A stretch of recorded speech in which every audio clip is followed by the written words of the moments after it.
Depuis ses débuts en 1939, l'ordinateur a connu de nombreuses évolutions pour en arriver à l'ordinateur d'aujourd'hui. Mais les possibilités de calcul de nos ordinateurs sont encore très limitées.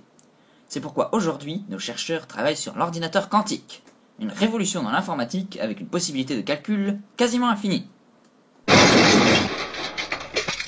L'ordinateur quantique, qu'est-ce que c'est vraiment?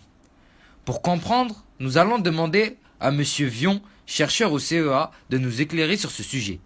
C'est une machine qui n'existe pas encore mais qu'on essaye de fabriquer, qui tirerait au mieux parti des lois de la physique quantique pour faire les calculs plus vite que les machines qui fonctionnent sur les lois qu'on connaît aujourd'hui, les lois de la physique classique, que ce soit les machines d'aujourd'hui ou les machines futures. Là, il s'agit d'un changement de paradigme où on change de façon complète la façon de traiter l'information pour gagner en vitesse. Comme le dit notre expert, l'ordinateur quantique n'existe pas encore. En effet, les ordinateurs sur lesquels le CA travaille ne sont que de tout petits ordinateurs à 4 bits quantiques.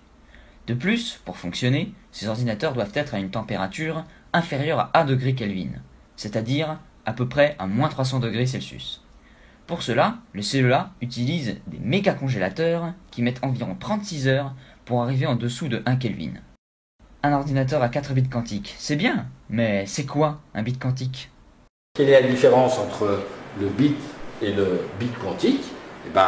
Elle est très simple, c'est que la mécanique quantique offre plus de richesse que le monde classique.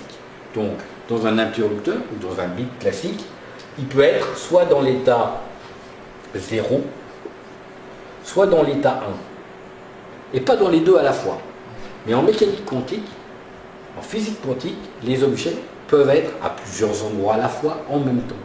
Une chaise peut être dans cette pièce et dans une autre pièce à la fois. Ça ne marche pas bien pour les chaises parce que la mécanique quantique est très fragile, mais pour les bits quantiques, ça marche. Et donc, ils peuvent être à la fois, donc on dit que le qubit est soit dans 0 ou soit dans l'état 1, alors que ça c'est pour le bit, alors que pour le quantum bit, qui se marque comme ça, qubit, à ce moment-là, il y a toujours deux états, mais le qubit peut se trouver à la fois dans celui-là et en même temps dans celui-là. Et là, mathématiquement, déjà pour faire une différence, on ne va pas marquer 0 et 1, mais 0 et 1 notés comme ça pour bien montrer que c'est un bit quantique, c'est un 0 quantique et un 1 quantique. Et au lieu de pouvoir être simplement dans les états 0 ou 1, ce qubit il pourrait être à la fois, et à la fois en mécanique quantique, ça s'écrit avec un plus, d'accord, dans l'état 1. Contrairement à ce que nous avons dit au début, l'ordinateur quantique n'a pas une possibilité de calcul phénoménal. Du coup, changera-t-il vraiment la façon de stocker ou de traiter les données? Alors le stockage, pas tellement. C'est vraiment la façon de traiter les données qui change. La façon de stocker, elle ne change pas beaucoup. Alors on ne sait pas encore tout ce qu'il pourra faire. Il y a quelques algorithmes quantiques qui ont été inventés et qui sont maintenant connus. Mais comme ces algorithmes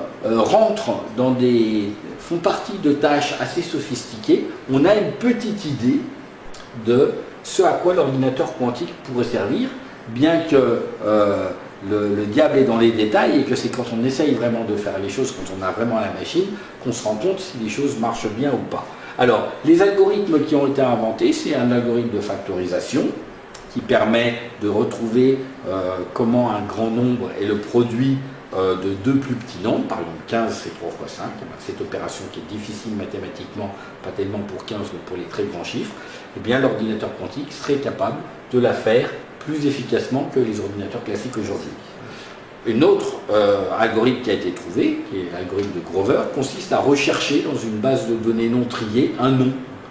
Et là, ça prend un certain temps avec les ordinateurs classiques et ça peut être plus rapide avec l'algorithme de Grover.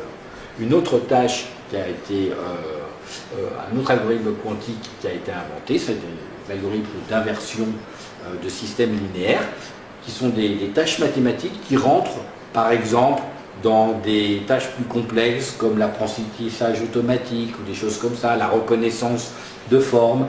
Et donc on pense que si l'ordinateur quantique existait et était complètement maîtrisé, ces tâches-là pourraient se trouver résolues plus rapidement et plus efficacement qu'aujourd'hui.